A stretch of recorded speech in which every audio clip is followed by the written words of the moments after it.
Amém, glória a Deus. Queridos, Filipenses capítulo 3, versículo 1, diz assim, Filipenses 3, 1. Resta, irmãos meus, que vos regozijeis no Senhor. Não me aborreço de escrever-vos as mesmas coisas e a segurança para vós. Sente-se, por gentileza. Ele está dizendo, eu não me canso de repetir, porque isso vai ser muito útil e vai ajudar vocês. Eu não me canso de dizer várias vezes, porque isso é algo que vai ser muito benéfico para vocês. Alegres, regozijar. A palavra regozijar significa decidir se alegrar apesar das circunstâncias. Não é ser fingido. Como é que eu decido me alegrar se as circunstâncias todas cooperam para eu estar triste? Quando você decide se alegrar, Deus confirma e muda os seus sentimentos. Ele confirma a sua fé. Ele vai mudando os sentimentos gradativamente. Paulo podia estar na prisão dizendo assim, eu vou esperar os guardas saírem para me lamentar, cantar a canção do coitadinho de mim. Sabe quando a pessoa sente pena de si mesmo? Todo mundo é feliz pelo céu e começa a sentir pena e dó. A canção do coitadinho, a canção de ninguém me ama, a canção de que injustiça, meu Deus, eu não mereço isso. Esta é uma atitude carnal, é deixar que as suas emoções carnais prevaleçam contra ti. A Bíblia diz assim, lá em Deuteronômio, se você ouvir a minha voz, eu vou te fazer por cabeça e não por cauda. Você estará sempre em cima e nunca embaixo. Quando Pedro estava no barco e o barco estava quase naufragando, ele disse, Jesus, se és tu, mande-me ir sobre as águas. E ele andou sobre as águas. A Bíblia diz em Efésios 1, 23 e 24, que Jesus nos colocou como igreja acima de todos os principados e potestades. A graça nos coloca acima das circunstâncias. Eu sei que isto, para quem não tem o Espírito Santo, parece loucura e até mesmo absurdo. Que nós podemos nos alegrar mesmo em situações em que a nossa carne está triste. Que Deus nos coloca acima desse cativeiro, que Deus nos dá a condição de termos paz em todo o trajeto. Até ele diz lá em João 16, 22, eu vou te dar uma alegria que ninguém pode tirar. Vou te dar uma alegria que ninguém pode tirar. O que nós vemos é que muitas pessoas não sabem reagir e deixam que as suas emoções carnais prevaleçam sobre a sua condição nova. Agora, Deus seria injusto e cruel se pedíssemos para nós nos alegrarmos e isso fosse impossível. Ele seria cruel se ele dissesse para uma igreja primitiva que estava sendo perseguida, torturada e morta, que estivesse louvando o Senhor em todo o tempo.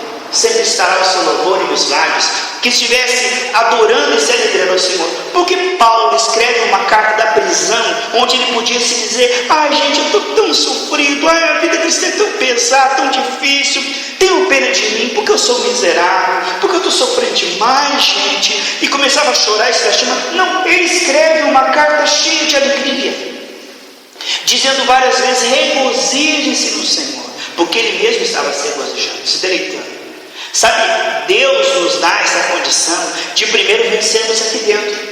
Porque se você tiver milhões de litros de água fora do navio e nenhum litro de água entrar no navio, ele não afunda. Só o que entrar dentro é que afunda. O que está fora serve para você até ir para frente. Então o que significa? Que se as situações estão difíceis, mas você está vencendo a batalha aqui dentro, você sabe, o fruto do Espírito é alegria, é paz, é amor. Se você está passando por tudo isso e consegue liberar o fruto do Espírito, que é a alegria, a paz e o amor, você tem fé. E tendo fé, as situações depois vão se dobrar e vão se sujeitar à palavra de Deus, através da sua perseverança. Agora, uma pessoa que é detonada por dentro, como é que ela vai sarar por fora? Como é que ela vai vencer por fora, se ali dentro ela está desmotivada, desanimada, derrotada e infeliz? Como é que eu vou orar diante de Deus como um coitadinho, se é a oração da fé que Ele vai responder? Aí o que nós vemos é que muitos cristãos pensam que é espiritual a falsa humildade. A falsa humildade é a oração obrigado. Se o Senhor não agir agora, meu Pai, eu vou morrer porque eu não aguento mais. Isso não é oração. Você está desdenhando do Espírito Santo Consolador que foi te dado a condição de orar com fé. Porque Deus, diz o Salmo 82, que Ele está na coligação dos poderosos. A Bíblia diz em Joel 3,10, digo fraco, eu sou forte.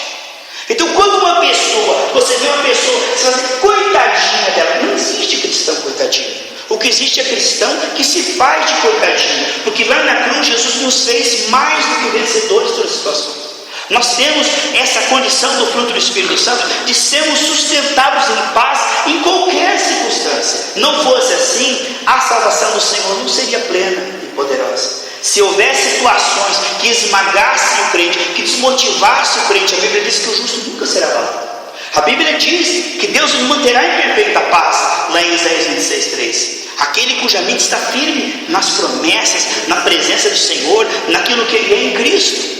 O fato de não meditarmos adequadamente nessa nova vida que ganhamos e meditarmos muito mais nas injustiças que as pessoas fizeram pelas costas, nos desafios que se levantam, na fraqueza da nossa carne, o fato de estarmos observando as coisas erradas, como Pedro olhou para o vento e afundou, é o foco. Muitas vezes você vê a pessoa está sempre triste, aquele cristão triste, sempre chorando, mas o fruto do Espírito é paz, alegria e amor.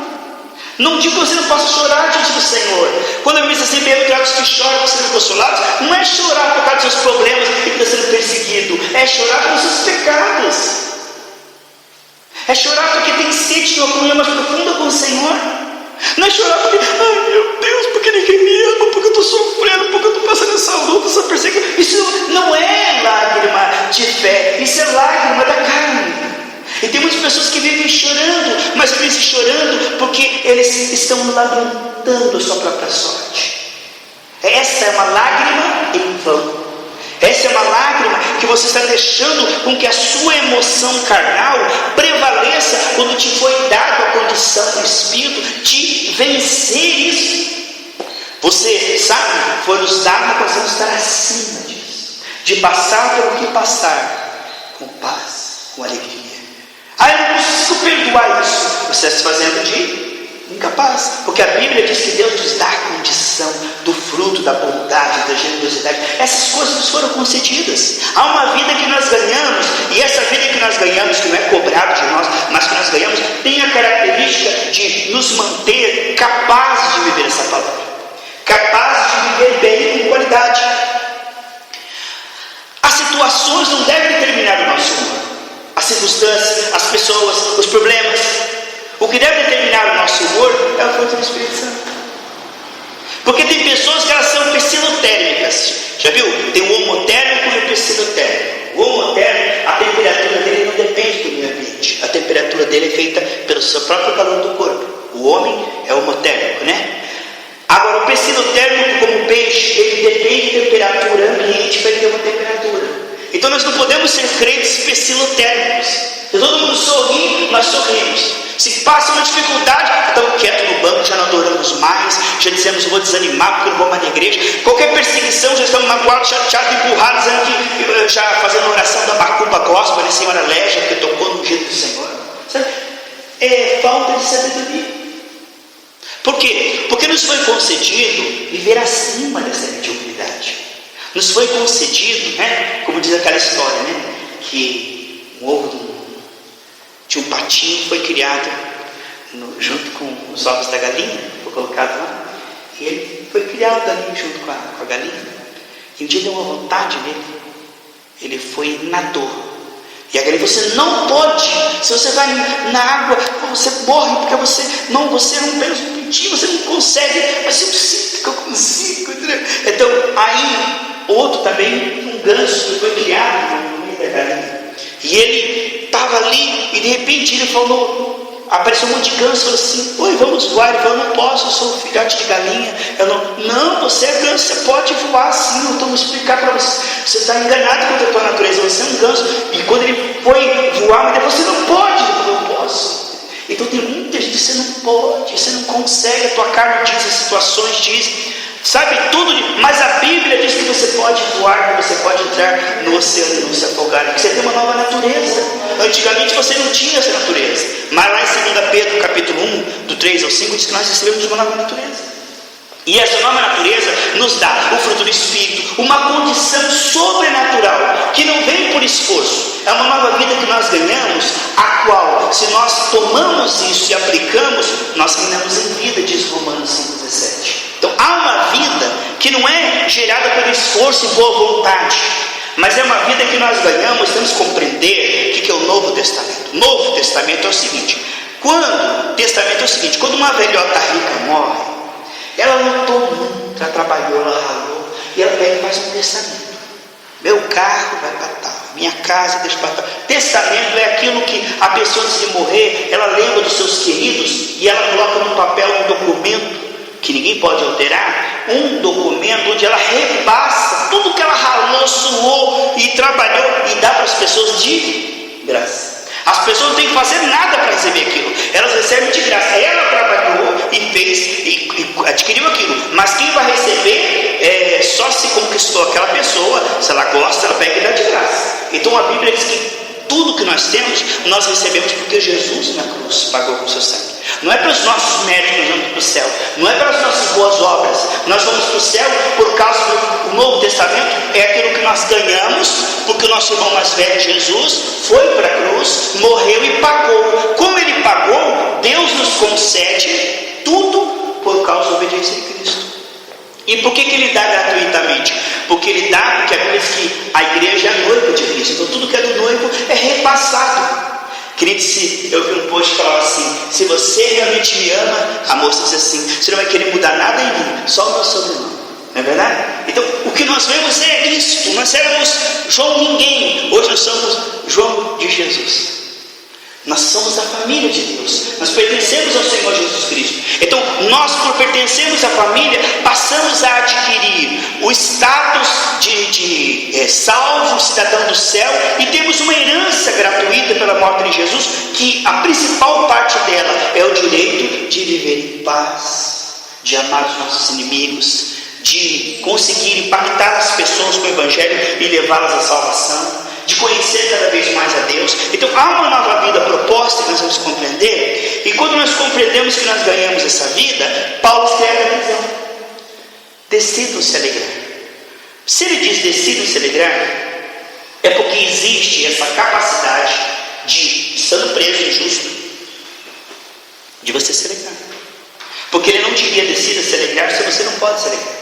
Se isso fosse mas eu estou fingindo. Não, você está usando a sua fé. Quando você decide se alegrar, Deus coloca alegria no teu coração, Ele confirma a sua fé, certo? Mas as pessoas, elas são acostumadas. Sabe quando uma pessoa está acostumada a uma coisa? A um estilo de vida escravo, aquele pato que pode voar, mas que durante muito tempo foi galinha. Então ele durante muito tempo foi galinha. Não posso, não consigo, não posso. Agora você descobriu que você pode.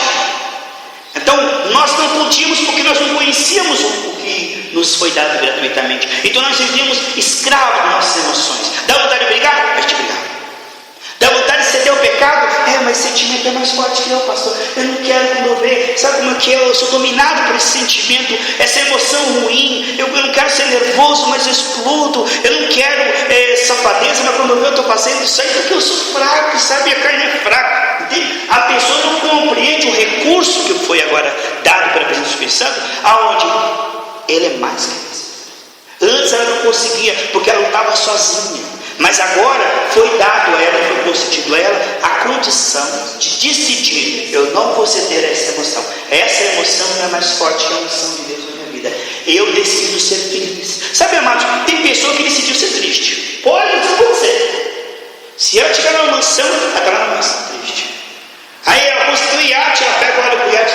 A pessoa decidiu ser triste. Nada consola ela, nada alegra. Tem pessoa que assim, está escrito na testa dela assim, neon, assim, insatisfeito. Nada tá bom? Nada tá bom. Tá nublado? Ai, que dia feio, tá nublado, né? Tá meio chuviscoso. Aí tá sol.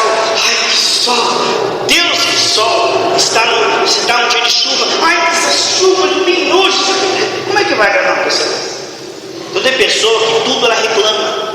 Tudo ela reclama. Nada tá bom, nada tá bom, nada tá bom. Mas tem uma pessoa que ela diz: eu vou ser feliz, eu vou ser feliz. Ninguém vai decidir o meu dia, ninguém vai tirar o sorriso dos meus lábios. Porque quando você deixa com que a pessoa, não, eu estava bem, olha, eu estava feliz, mas quando aquela pessoa chegou e falou aquilo, ela me destabilizou, ela me irritou, não, você deixou de irritar, você permitiu, porque se aquilo não entrar dentro de você, entra por um e sai pelo outro, você continua sorrindo. A questão é que você, não é que ela te irritou, você se irritou com ela. Você deixou ser vencido pela irritação, quando a Bíblia mostra que você pode ter a irritação embaixo dos seus pés, que foi nos concedido essa condição. Mas a pessoa não sabe. Ela pensa que as emoções são mais fortes ainda. Eram mais fortes, mas agora as nossas emoções não são mais fortes. Elas podem ser controladas pelo Espírito Santo. Mas a pessoa não sabendo que ela vai nessa nova vida, então o que acontece? Ela deixa com que as situações negativas, as pessoas determinem o humor dela. É o crente pessimista. Estava tudo bem, pastor. Mas aquela pessoa, depois que ela gritou comigo, olha, eu não dormi de noite, meu coração disparou, eu tive de se ferir. Uma vez ela falou com a irmã que é assim, ela sentava e ouvia a pregação. Pergunta para ela depois da pregação se ela consegue lembrar de uma palavra que foi dita. Não lembra de nada.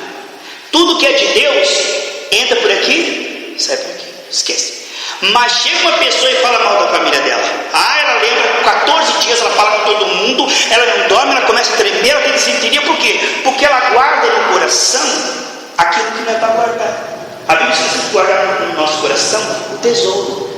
Maria tesourava essa palavra no seu coração. Então o teu coração é como um cofre. Você decide o que você guarda e o que você lança fora. Tem que saber descartar e guardar. Tem pessoa que não, ela descarta a promessa. Deus dá uma promessa, uma palavra no domingo que encoraja ela joga fora. Mas uma pessoa fala uma palavra maldosa, uma injustiça, aí ela guarda, aí ela pensa, aí ela chora, aí ela conta para todo mundo, aí ela fica pensando, não podia falar isso, ela não podia pensar, ela guarda, e ela medita naquilo, e ela fala naquilo, e ela pensa, até aquilo que deve ser descartado, ela abraça. Então tem pessoa que até tem tendência de guardar o que não presta e rejeitar o que é bom. Mas nós não. Nós rejeitamos essas coisas. Eu decido perdoar essas pessoas. Eu decido esquecer isso aí. Eu decido continuar sorrindo hoje. Ninguém vai estragar meu dia. Nada, ninguém. Eu decido. O Senhor me deu a condição de reinar. Eu decido que vou ter paz. Eu decido que vou amar meus inimigos. Eu decido que vou prosperar, que vou ter saúde, que vou abençoar as pessoas. Eu decido porque essa vida que o Senhor me deu, eu não vou viver abaixo dela. Eu não vou rastejar com a serpente. Me foi concedido essa vida. E ninguém vai me tirar. Porque ninguém pode tirar essa vida de você, a não ser você mesmo. Quando você dá poder para as pessoas estragar o seu dia, você dá poder. Paulo podia se fazer, mas olha, é difícil Deus vai me alegrar. Você viu, eu vou pregar o evangelho e me jogo na prisão. Olha que eu estou na prisão. Não, eu não sou um pobre miserável, assim não dá, muito triste. Eu vou bater minha cabeça na parede, eu vou me matar. Não é assim. Paulo diz: alegre-se, regozije-se, decide ser feliz. Quantos cristãos na igreja primitiva que morriam cantando louvores ao Senhor? Por quê, irmãos? Porque nossa vida não acaba aqui quando o nosso corpo acaba. Nós continuamos do lado de lá, para sempre. E quem não nega Jesus, irá morar com Ele no céu, num novo corpo que não tem doença, que não envelhece, nós vamos viver. Então nós sabemos que essa vida aqui, ela é muito curta, 70, 80, 100 anos é muito pouquinho. Mas a vida eterna que nós recebemos, ela é o motivo da nossa alegria. Nós nos alegramos porque Jesus está sentado no trono, com um livro na mão, com o nosso nome, dizendo: você é salvo, você é meu filho. Tem uma vida nova nos esperando, um banquete nos esperando. Então nós nos alegramos meditando no fato de que se ninguém nos ama, Deus nos ama. Ninguém nos entende, Deus nos entende. Isso nos basta. Sabe, a graça do Senhor nos basta. Se ninguém te ama, o amor de Deus te supre. Se ninguém te entende, ninguém quer te ouvir, Deus te ama, quer te ouvir, é por você. Todo mundo está contra você, mas Deus está com você, então você é a maioria. Nós temos que pensar e valorizar o que nós temos. A gente fica sempre contabilizando: mas eu tenho amigos. Mas você tem Deus. Você não pensa no que você tem. Muitas pessoas, elas são tristes porque ela não vê o que ela tem, ela vê o que ela não tem. Ela não vê que ela tem o nome no livro da vida, que Deus ama ela, que ela tem promessas, que ela tem um futuro maravilhoso para ver. Ela não vê isso. Ela só vê: mas estou sem dinheiro. Ela só vê o que ela não tem. Mas se nós deixarmos o Senhor passar o colinho nos nossos olhos, nós vamos acordar. Você, peraí, Deus, há uma vida maravilhosa contigo, e nós somos chamados a sarar nossas emoções. Tem gente que está tanto tempo na igreja, irmãos, E ele está gerando um círculo na mesmice. Sabe por quê? Porque ele sempre reage da mesma maneira. O tempo de igreja não muda as pessoas. É quando elas são tocadas pela palavra e se arrependem. Ou seja, não quero mais viver isso. Eu vou ganhar essa nova vida e vou praticar essa nova vida. Então aquele que ouve e pratica o que ouve, ele sai da mesmice. Se não ficar na mesmice, sabe como é? Tem pessoas que estão há 20 anos na igreja e sempre reagem da mesma maneira. Quando é perseguido e maltratado, fica chorando. Ai meu Deus, estou sofrendo, meu Deus, não, essa vida é tão difícil, meu pai, como estou aguentando, estou quase dando depressão. Entende? Sempre reagir da mesma maneira. Está 218 anos na igreja, mas está sempre chateado, está sempre burrado, está sempre fazendo coitadinho, está sempre triste. Você olha para a cara do camarada, está triste, aí outro dia está triste, aí outro dia está triste. Por quê? Porque ele não tem sabedoria espiritual, ele não tem inteligência espiritual, porque a paz pertence a ele. A alegria pertence a ele. Jesus comprou com o seu sangue na cruz do Calvário uma vida feliz para você. Essa vida é tua, toma posse dela. Diga, ninguém vai tirar o que Jesus comprou para mim.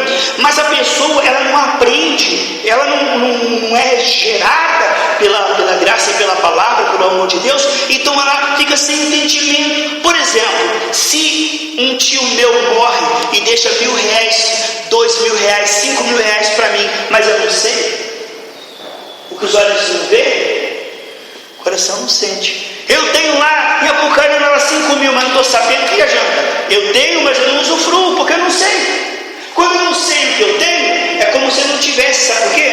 Porque eu tenho, mas não tenho acesso, e não pego e não uso. Então assim é a nova vida, o Novo Testamento. Se a pessoa está na igreja, mas ela não sabe que é concedido a ela, não toma posse daquilo, ela vive como quem não tem. Ela passa a vida inteira se fazendo miserável, quando ela pode se fazer demais que vencedora.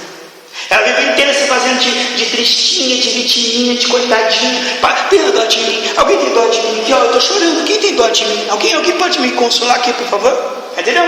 Passa a vida inteira reagindo assim. Por quê? Porque não sabe que no Senhor tem consolação, para que rios fluam do seu ventre e ela possa consolar as pessoas. Mas ela não sabe. Ela não procura saber. Ela está com os ouvidos tapados, ela só consegue ouvir as injustiças das pessoas, ela só consegue pensar nos problemas da vida, ela só consegue pensar nas suas fraquezas, falhas, o que ela perdeu no passado. Uma vez que eu conversava com uma senhora, ela tinha uns 30 anos de cristã, e toda vez que eu sentava diante dela, ela falava do que ela perdeu. Ah, mas há 30 anos atrás eu era famosa na sociedade, eu ia nessa sociedade, eu era conhecida, sabe? Eu era uma pessoa assim, e minha família era muito nobre e tal, e a gente foi perder. E aí eu chegava, passava uns tempos, chegava na casa dela, olha, contava tudo de novo. Ela estava vivendo lá no passado o que ela perdeu, mas ela não sabia que em Cristo ela podia ter muito mais. Mas ela não estava ganhando essa nova vida, ela estava com a mente, os olhos dela estavam na nuca, ela tinha os olhos na nuca, ela olhava para trás. Tem gente que sempre está olhando para trás. Amados, não é para lá que você está indo, para trás não, você está indo para frente. Então você tem que esquecer das coisas que vinham para trás. Esqueça do mal que te fizeram, das coisas que você perdeu. Esqueça das coisas ruins e foque, decida. Eu vou focar que Deus é comigo. Eu vou focar que Deus vai me ajudar. E eu vou ajudar as pessoas. Eu vou focar na palavra de Deus, nas promessas de Deus. Entende? Não, a pessoa tem os olhos do lobo estão nas extremidades da terra. Imagina um olho do lobo, ó, um lado virado para um lado, outro lado virado para o outro, um vesgo virado para cá. Então o que acontece? Ele não consegue focar em Deus. Ele está, o meu problema, aquele mal, aquele está me perseguindo, aquela luta, essa tentação, esse sentimento, entendeu? A pessoa não consegue focar. Tem pessoa caminhando tão confusa, turbilhão, furacão. Mas o homem sábio, diz Provérbios 17:27, ele é tranquilo, ele é sereno. Entende? O que é fé? É você saber que não precisa ter medo de nada, porque Jesus em você é mais que vencedor e te faz mais que vencedor. Então guarda essa palavra do coração de Deus. Nesta manhã eu aprendi a primeira parte do estudo, emoções saradas pela graça. Nós vamos continuar isso aqui, que há uma vida nova, amados, uma liberdade sobrenatural. Precisamos aprender que existe uma vida sobrenatural, que nós não produzimos ela para Deus, não é por esforço, boa vontade. Nós ganhamos ela pelo entendimento, pela renovação da mente. Nós ganhamos, dizemos, eu aprendi pela palavra que eu posso ser feliz, mesmo passando por essa luta. Você pode passar chorando ou sorrindo, você vai passar. Como é que você... Tem gente que é escravo de sentimentos. O que a pessoa não sabe é que ela pode passar com uma novas emoções, que ela ganhou isso em Jesus. Você vai passar por essa aflição, por essa perseguição, por essa prova. Você pode passar murmurando, reclamando, se fazendo coitadinho, ou pode passar adorando a Deus. Você decide isso. Você decide como você vai passar. E o sábio, ele passa pela prova dando glória a Deus, amando as pessoas, perdoando as pessoas. Ele sabe. Porque passar por prova todos nós passamos, amados. Só aquele que passa com fé, ele vence. Porque uma coisa que eu te digo em 1 João 5,4 diz que Deus nos fez vencedores deste mundo. 1 João 5,4 diz que Deus nos fez vencedores deste mundo. Vamos se colocar em pé. Peça para Deus: Deus, me abra meus olhos. Abra os meus olhos, que eu não vou deixar ninguém tirar a alegria que o Senhor me deu, a paz. Ninguém vai tirar, Senhor, a vitória que o Senhor conquistou para mim na cruz do Calvário. Eu vou viver essa vida que o Senhor ganhou para mim, porque eu tenho o direito de ser feliz. E eu vou ser feliz, nem que seja a última coisa que eu faça.